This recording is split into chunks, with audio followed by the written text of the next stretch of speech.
Tu perds déjà, parce que tu manges trop vite.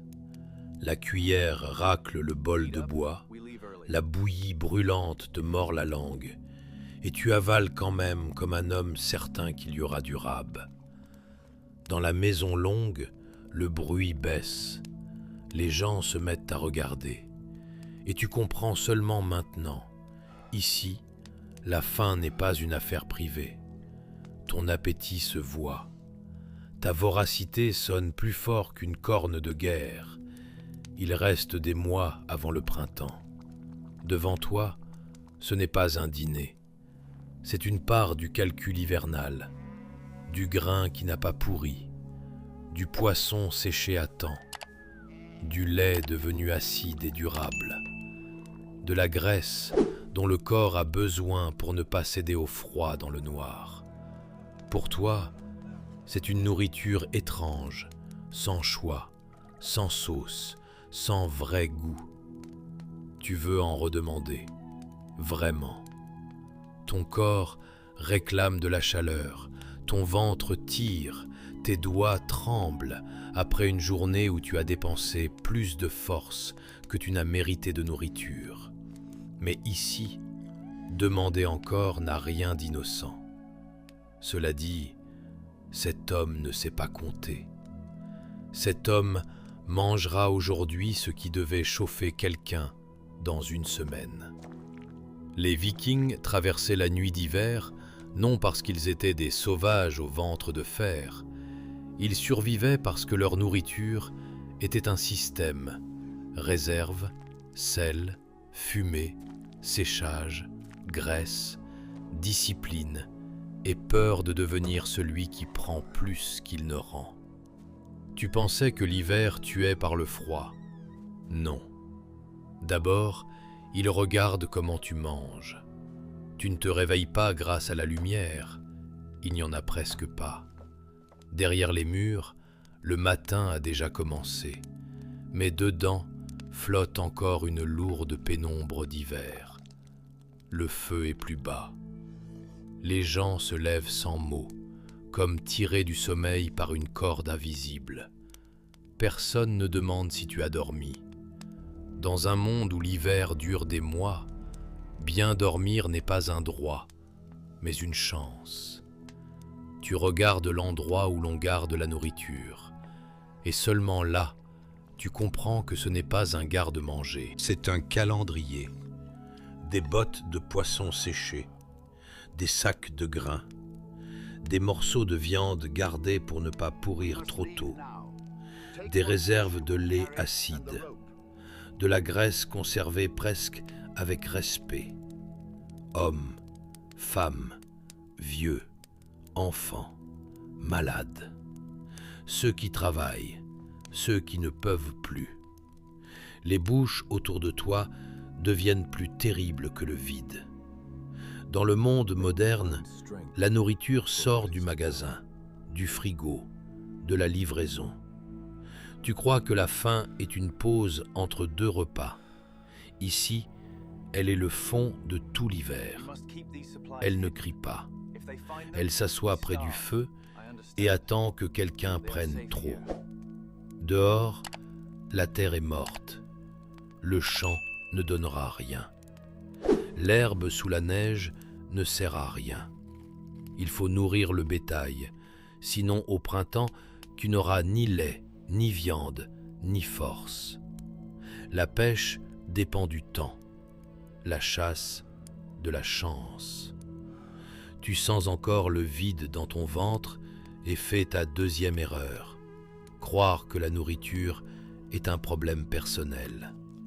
Ici, presque rien n'est personnel. Même ta faim appartient à la maison. Si tu es faible par manque de nourriture, tu travailles moins bien. Si tu travailles moins bien, quelqu'un fait ta part. S'il fait ta part, il dépense plus de force. S'il dépense plus de force, il lui faut plus à manger.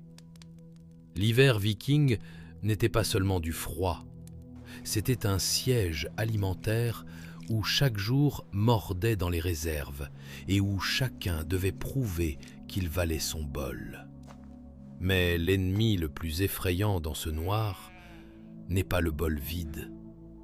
C'est la réserve qui semble grande jusqu'au moment où tu comptes combien de bouches la regarderont jusqu'au printemps. On te donne le petit déjeuner comme on remet un outil. Le bol arrive dans tes mains avec la première règle du jour. Mange ce qu'on t'a donné, à un rythme qui ne te rend pas dangereux. Tu sais déjà qu'il ne faut pas se presser. Alors, tu mâches plus lentement, presque bien. Mais le corps te trahit. L'estomac se serre, les yeux retournent vers le chaudron. Les doigts serrent le bol, comme si on allait te le prendre. Et on le remarque. Ici, la faim n'a pas besoin d'être dite. Elle se voit aux mains. L'homme qui a marché vers le bétail avant l'aube reçoit plus épais.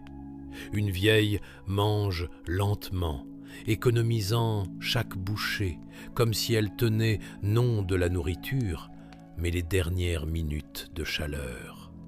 Tu les regardes et comprends. Ce n'est pas un petit déjeuner, c'est l'ordre de la maison, réparti dans les bols. Puis, on te donne un morceau de poisson séché. Il est dur, salé, et sent comme si la mer était morte, puis pendue sous le toit. Tu veux grimacer, presque. Tu t'arrêtes à temps, car ici, le dégoût devant la nourriture n'est pas un goût, c'est une insulte au travail.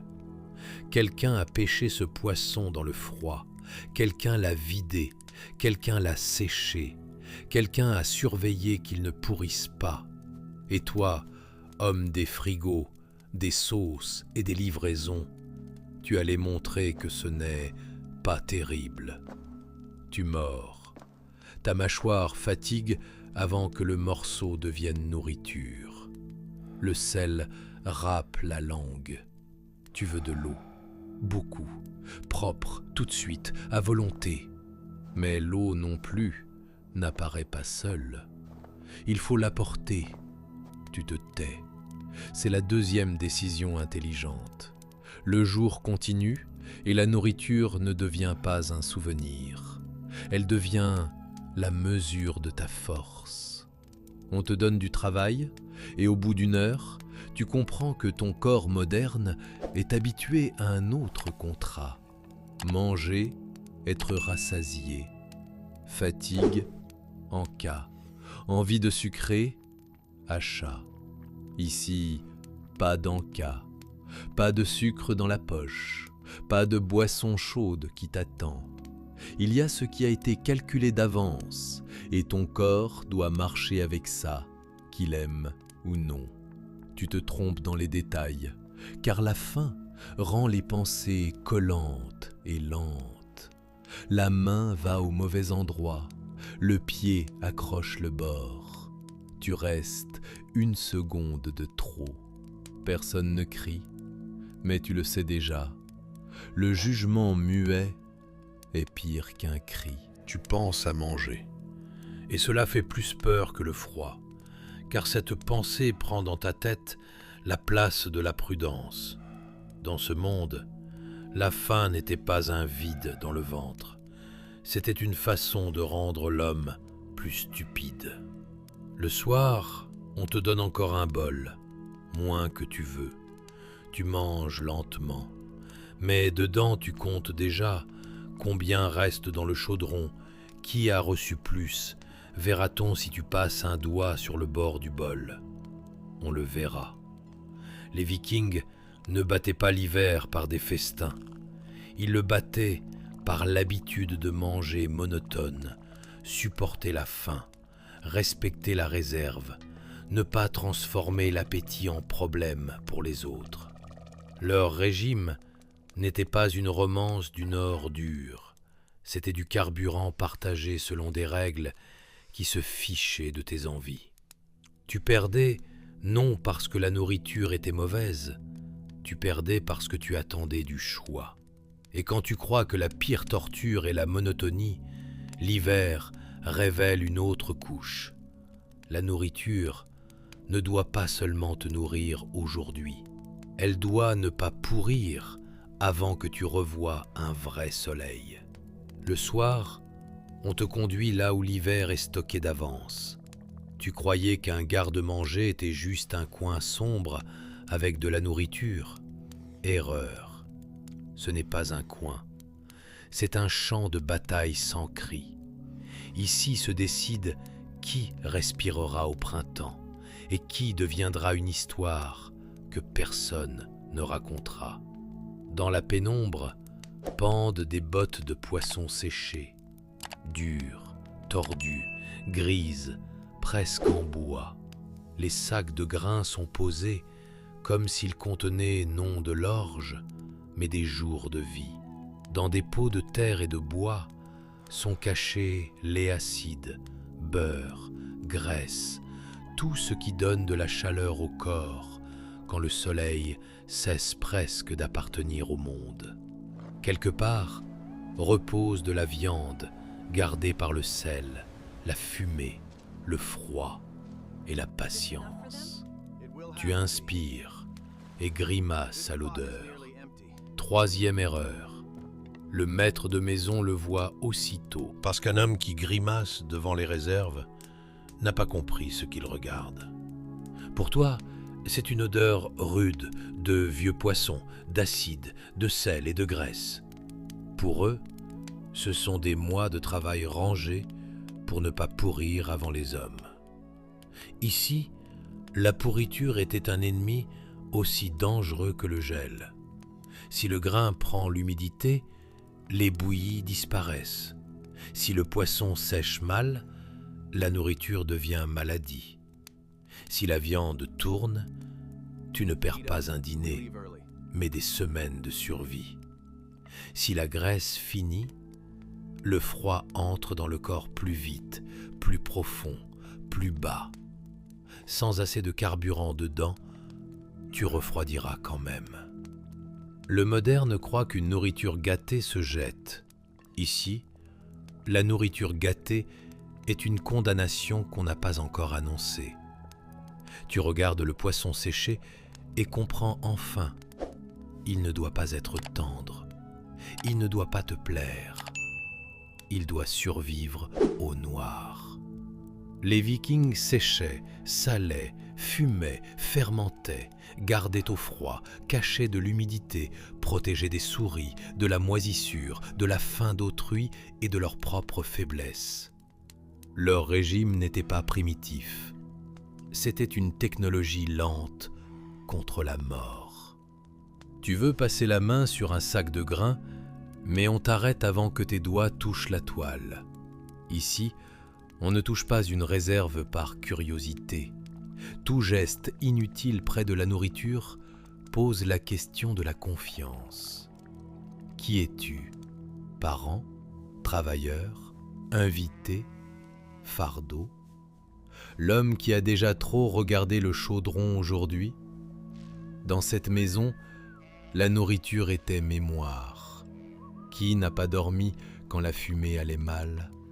Qui a porté le sel? Qui a coupé le poisson avec des doigts gelés? Qui a veillé à ce que le rat n'atteigne pas le sac avant l'enfant?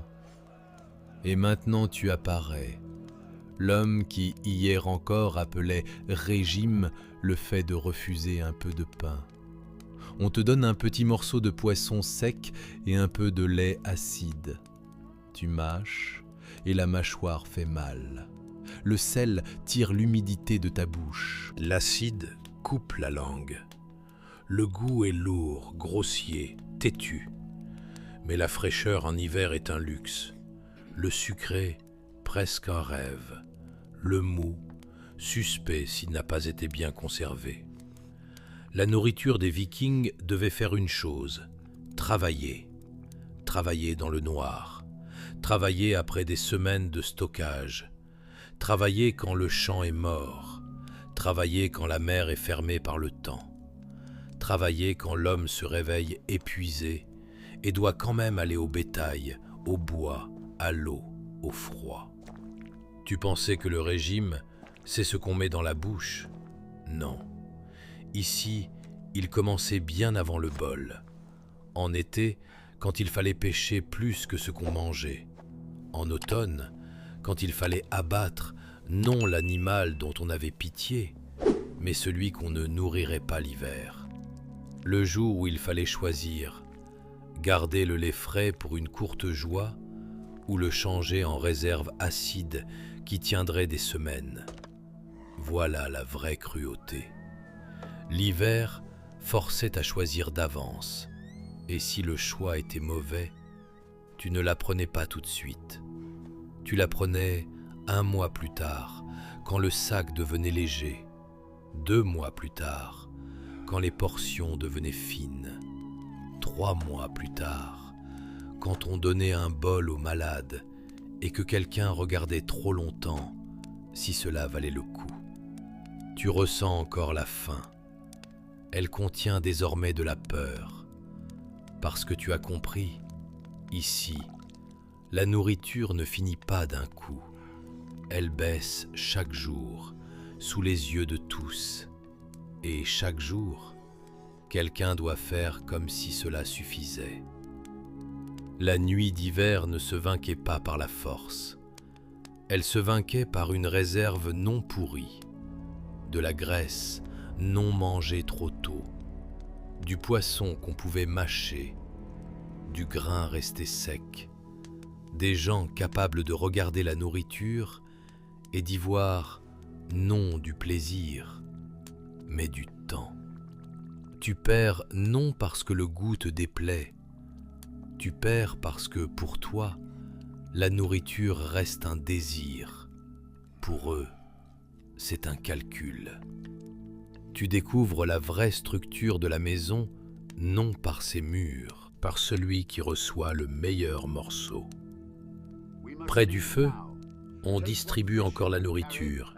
Et pour la première fois, tu regardes non ton bol, mais les mains des autres. L'ancien reçoit plus dense. L'homme qui a travaillé dehors toute la journée, plus gras. L'enfant, moins. Mais comme si ce n'était pas cruauté, seulement mathématique. On sert le malade et la maison devient plus silencieuse un instant. Tu sens monter en toi l'indignation moderne, injuste, inéquitable. Tout le monde devrait recevoir pareil. Ici, l'égalité pouvait tuer plus vite que la gourmandise. Si tu donnes pareil à celui qui portera le bois demain et à celui qui reste couché au mur, après-demain, il n'y aura peut-être de bois pour personne. Si tu nourris le faible comme le fort, la maison ne devient pas meilleure, elle se vide plus vite. Tu reçois ta part, moins que tu veux, car la nourriture devient non un repas, mais une dette. Chaque gorgée demande « Que rendras-tu demain matin ?» Eau, bois, travail, silence, ou encore tout, fatigue et gestes maladroits que les autres devront corriger. Tu veux dire qu'il te faut plus de force pour travailler. Presque drôle, car ici la force ne se donnait pas d'avance. Elle se prouvait avant le bol. À côté, un homme mange lentement sans perdre une miette. Une femme racle le chaudron si soigneusement qu'elle semble sauver non de la nourriture, mais du temps. Un enfant lèche ses doigts, puis les cache, pour que personne ne croie qu'il demande encore. Et toi, tu regardes le chaudron trop longtemps. On te remarque. Le maître tourne un peu la tête et tu baisses les yeux. Dans ce monde, demander encore n'était pas seulement demander, c'était déclarer « Je vaux plus que ce qu'on m'a donné ». Phrase dangereuse quand tu n'as pas encore prouvé même le début. Tu pensais que le pire était de manquer de nourriture. Non, pire encore, être assis parmi des gens qui en ont encore, et comprendre qu'un jour, ils peuvent décider qu'elle durera plus longtemps sans toi. Et quand tu comprends enfin que chaque morceau a un propriétaire, l'hiver pose une question plus terrible. Que se passera-t-il si la nourriture ne suffit pas à tous? Le garde-manger ne s'allège pas d'un coup. Si un matin tu voyais des sacs vides, ce serait presque honnête. Tu pourrais avoir peur, crier, courir vers la mer, prier les dieux, maudire l'hiver. Mais la vraie menace ne vient pas si commodément. Elle diminue par poignées, par morceaux, par cuillères, par fines bandes de graisse qu'aujourd'hui on ne met déjà plus dans ton bol. La portion semble la même, le bol semble plein, mais la bouillie est plus claire, le poisson plus mince. La graisse disparaît plus vite qu'on ne la nomme. Les gens mangent en silence, et ce silence gagne une prudence nouvelle. Avant, à table, on te comptait. Maintenant, on compte tout le monde. Dehors, le vent garde les gens dedans, comme si le village était verrouillé de l'extérieur. On n'ira pas en mer aujourd'hui, trop dangereux. Glace, vagues, noir, rivage incertain, tout est contre toi. La chasse ne promet rien. Elle peut donner une trace, ou seulement du froid et des forces perdues. Et tu comprends enfin, quand la prise est impossible, toute la vie se réduit à ce qui est déjà dans la maison. Un homme revient de la réserve avec un visage que personne n'interroge. Une femme ouvre un sac de grains, plonge la main dedans, garde les doigts au fond un peu plus longtemps que d'habitude. Tu le vois, les autres aussi. Personne ne dit « il y en a peu ». Le mot est trop dangereux. Il pourrait rendre la faim réelle avant l'heure. Quelqu'un vérifie une botte de poisson. Une est retirée. Une deuxième. La nourriture gâtée a une forme spéciale. Elle ressemble encore au salut, mais travaille déjà pour la mort. Un moderne la jetterait avec dégoût et en commanderait une autre. Ici, on jette lentement, avec haine. Car avec ce morceau, par nom de la nourriture, mais un jour, peut-être deux. Peut-être la force de quelqu'un qui manquera quand il faudra aller au bois. Tu te tiens trop près et refais une erreur. Tu regardes comme si cela t'intéressait. Ici, la curiosité près d'une réserve gâtée ressemble presque à une accusation. Qui a mal séché? Qui a vu l'humidité trop tard? Qui n'a pas surveillé les souris? Qui a pris avant l'heure? Dans une maison où la nourriture baisse, chaque question devient vite recherche de coupable. Car maintenant, l'hiver change les règles. Avant, on te tolérait. Maintenant, on te pèse. Tu travailles moins bien, juste plus lentement. Tu te lèves plus tard. Tu t'arrêtes plus souvent. Tu fatigues trop vite. Tes mains tremblent quand tu portes lourd. La faim ne te rend pas seulement faible, elle te rend visible. Et un faible visible en hiver est une mauvaise nouvelle. Le malade tousse encore au mur, son bol est plus petit. Dans cette maison, être sûr est dangereux. Mais tu vois comment on le regarde, comme un toit qui fuit et qu'il faut réparer avant qu'il ne perde tout le monde. Alors, une pensée terrible vient seule. S'il regarde ainsi l'un des leurs, comment te regarde-t-il? Tu essaies d'être utile, tu prends plus de travail que tu ne peux porter. Tu tires du bois, aides aux bêtes, tends, nettoie, porte. Puis, le corps paie. Le soir, tu t'assieds trop lourdement et quelqu'un remarque comment tu caches la douleur sur ton visage. Si tu essaies trop, c'est que tu prouves ton droit à manger. Et si tu le prouves trop clairement, c'est que tu sais toi-même que ce droit est douteux.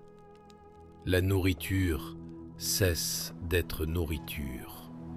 Elle devient tribunal. Chaque morceau demande « Qu'as-tu fait ?» Chaque bol demande « Que vaux-tu ?»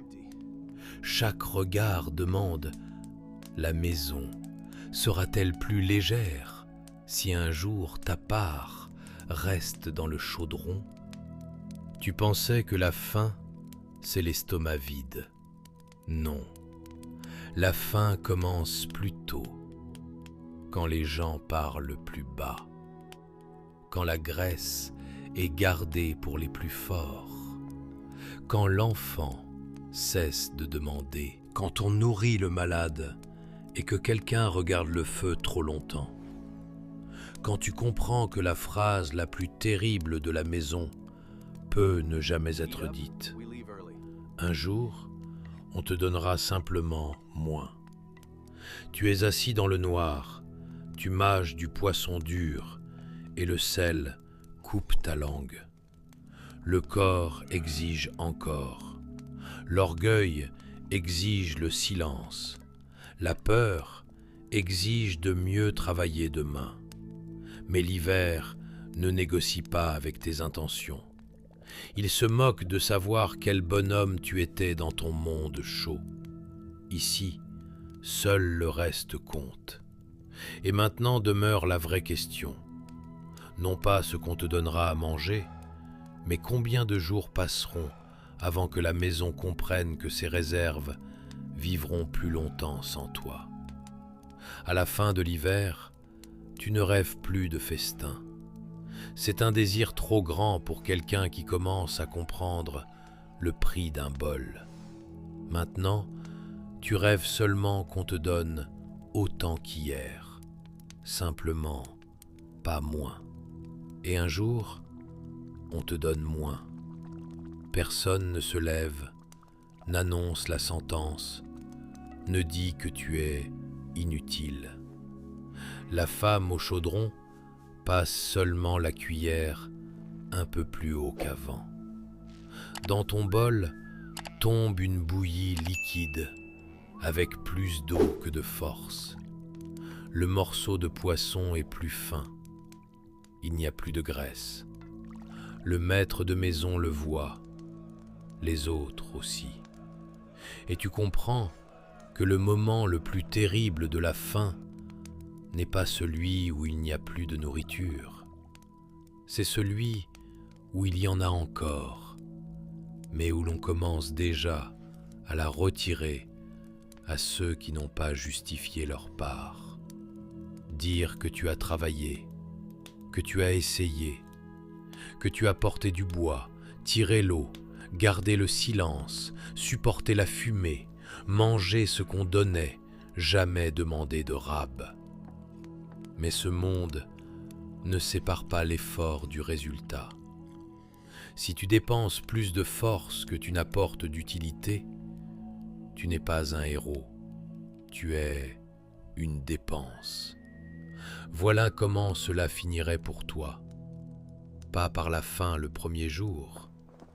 D'abord, tu deviendrais plus lent, puis plus silencieux, puis plus prudent. Puis tu regarderais les bols des autres, puis des mains qui distribuent. Puis tu te surprendrais à penser que le malade au mur a reçu aujourd'hui un morceau plus grand que le tien. Et tu aurais peur, non de sa maladie, mais de ta propre pensée. La faim abîme l'homme avant de tuer le corps. Les Vikings traversaient l'obscurité d'hiver non parce que leur régime était riche et beau, il était obstiné. Poissons séchés, bouillie grossière, lait acide, pain, viande quand la chance aidait, graisse quand on pouvait encore la dépenser, nourriture sans romance, sans choix, nourriture qui ne devait pas plaire, mais te tirer jusqu'au printemps. Leur vraie force n'était pas de pouvoir manger n'importe quoi. Leur force était de comprendre. Chaque morceau est du temps. Chaque réserve est de la chaleur. Chaque bouche inutile est une question que l'hiver pose à toute la maison. Tu perdrais non parce que tu ne pourrais pas avaler le poisson dur. L'homme avale beaucoup quand il a froid et peur. Tu perdrais parce que tu as appris à voir la nourriture comme un droit, un choix, une consolation, une petite récompense après une mauvaise journée. Ici, elle était l'autorisation de vivre un jour de plus. L'homme moderne ne perdrait pas face aux Vikings au combat. Il perdrait près du chaudron, au moment où il comprendrait qu'il a faim, mais n'a pas le droit d'avoir l'air affamé, qu'il est fatigué, mais n'a pas le droit de moins bien travailler, qu'il veut du rab, mais que chaque rab doit être payé par une utilité qu'il ne peut pas encore donner. La nuit d'hiver n'a pas été vaincue par les muscles, elle l'a été par le séchage, le sel, la graisse, les réserves, le calcul et la dure discipline de gens qui savaient. Si la nourriture finit avant le printemps, la faute ne sera pas à l'hiver, elle sera à ceux qui ont mal compté. Tu es assis près du feu, tu tiens le bol des deux mains et tu comprends enfin que dans le monde viking, le régime n'était pas un style de vie. C'était la frontière entre un homme et une bouche en trop.